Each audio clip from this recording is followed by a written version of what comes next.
are saying no to the Central Intelligence Organization of Zimbabwe, the C10, who are black people every day.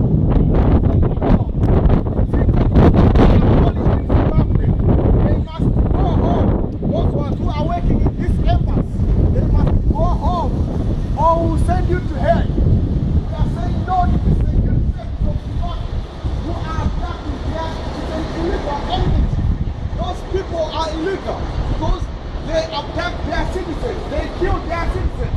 We want to abolish that organization called Central Intelligence Agency. Pasinema CIO, Pasine Central Intelligence Agency of Zimbabwe. They attack their citizens, they kill their citizens, they slaughter their citizens, and the world is just looking at it.